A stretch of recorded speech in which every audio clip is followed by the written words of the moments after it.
صاحب الاحترام معزز باوقار سادات کرام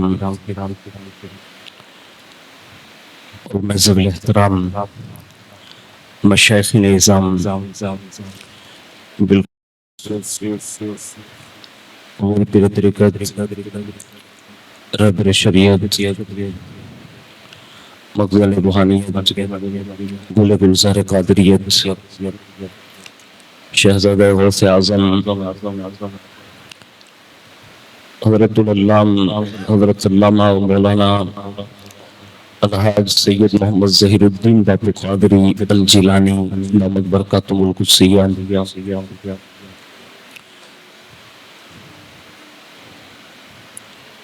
ہمدرد قوم ملت خلیفہ حضور محسن ملت غول پیر طریقت رہبر شریعت شہزادہ غوث اعظم حضور سید سرکار سید محمد شعیب علی باقی قادری الجیلانی فاضل گرامی حضرت العلامہ حضرت علامہ مولانا سید محمد زاہد میاں باقی قادری الجیلانی دامت برکاتہم العالیہ بلبل باغ رسالت مداح رسول فاضل گرامی حضور سید سرکار محمد حسن علی باپو شیرازی و دیگر معزز سادات کرام و برادران اسلام، السلام علیکم ورحمۃ اللہ وبرکاتہ۔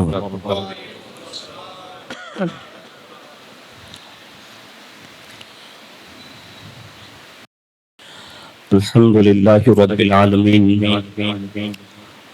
والعاقبۃ للمتقین والصلاة والسلام علی سید الانبیاء والمرسلین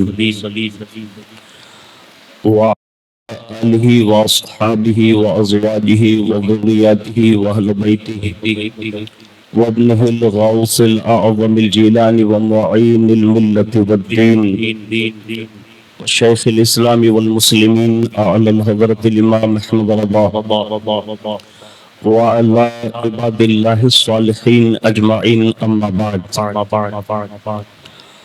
فأعوذ بالله من الشيطان الرجيم بسم الله الرحمن الرحيم وأتم الحج والعمرة لله وقال وأذن في الناس بالحج وقال ولو أنهم إذ ظلموا أنفسهم جاءوك صدق الله مولانا العظيم وبلغنا رسوله النبي الأمين المختار الكريم ونحن على ذلك لمن الشاهدين والشاكرين والحمد لله رب العالمين۔ آئیے سب سے پہلے مذہب اہل سنت والجماعت یعنی کہ مسلک اعلی حضرت کے قدیم دستور کے مطابق ہم سب کے آقا و مولا حضور سراپا نور سیدنا محمد رسول اللہ صلی اللہ تعالی علیہ وآلہ وسلم کی بارگاہ پر نور میں جی لگا کر درود پاکی نظریں پیش کر لیں۔ اللہم صلی علی سیدنا مولانا محمد معدن الجود والکرم وعلی آلہ واصحابہ وبارک وسلم۔ صلاۃ و سلام علیک یا رسول اللہ صلی اللہ تعالی علیہ وآلہ وسلم۔ حصول برکات و نجات کے لیے ایک بار اور رائیوں سے درود شریف پیش کر لیں۔ اللہم صلی علی سیدنا مولانا محمد معدن الجود والکرم وعلی آلہ واصحابہ وبارک وسلم۔ صلاۃ و سلام علیک یا رسول اللہ صلی اللہ علیہ وآلہ وسلم۔ ایک مرتبہ اور نبی اور آل نبی پر محبت کے ساتھ درود شریف پیش کرنا ہے۔ اللہم صلی علی سیدنا مولانا محمد معدن الجود والکرم وعلی آلہ واصحابہ وبارک وسلم۔ صلاۃ و سلام علیک یا رسول اللہ صلی اللہ تعالی علیہ وآلہ وسلم۔ اللہ رب العزت کی توفیق سے اور اس کے پیارے محبوب صلی اللہ تعالی علیہ وآلہ وسلم کے تصدق سے بالخصوص پیران پیر روشن ضمیر سیدنا الشیخ عبد القادر جیلانی المعروف غوث الاعظم دستگیر رضی اللہ تبارک و تعالی عنہ کی نگاہ عنایت سے شیخ پپریا کی سرزمین سے